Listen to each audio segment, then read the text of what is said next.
Hello out there, everybody. This is Pastor John, as you can see.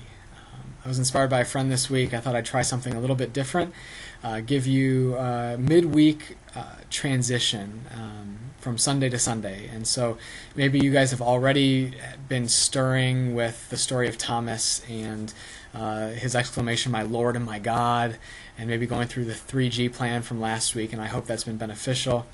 But then also to kind of plant a seed for Sunday with what we're going to be looking at then, and so maybe you're even more prepared to hear the word and respond.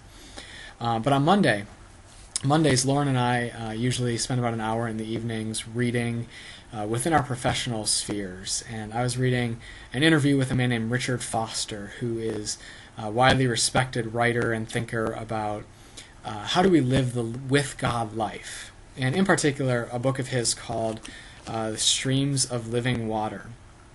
And in this book, he identifies 6 streams within the Christian tradition of ways that Christians have responded to the gospel in life-giving ways. And so he talks about things like a prayer-filled life, and a virtuous life, and a spirit-empowered life, and compassionate life, and a word-centered life, and sacramental life. And even though we might be drawn to one of these more than others, he says that all 6 of these are implications of the gospel, and to really have a well-balanced diet, we need to be engaging with all of these different implications of the gospel.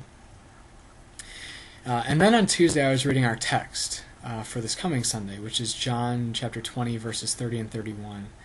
And John tells us that he's writing the gospel so that we might believe in Jesus, but more than believing in Jesus, he wants us to believe so that we might have life in Christ's name.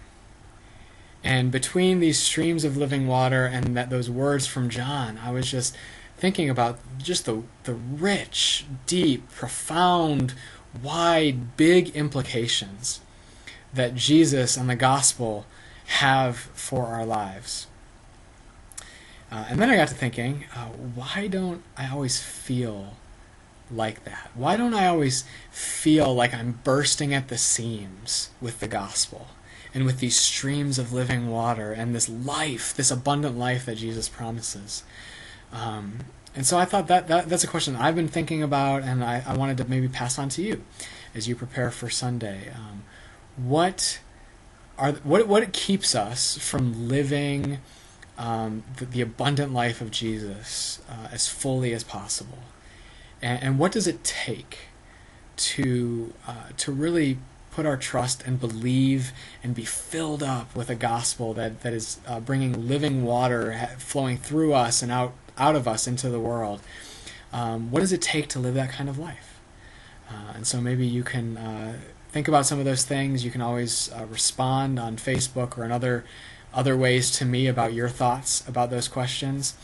And we'll talk more on Sunday. But I hope in the meantime that God is blessing you this week, that you are finding ways to give God glory and to grow as disciples and to glow with Christ's love in whatever neighborhoods God takes you to this week.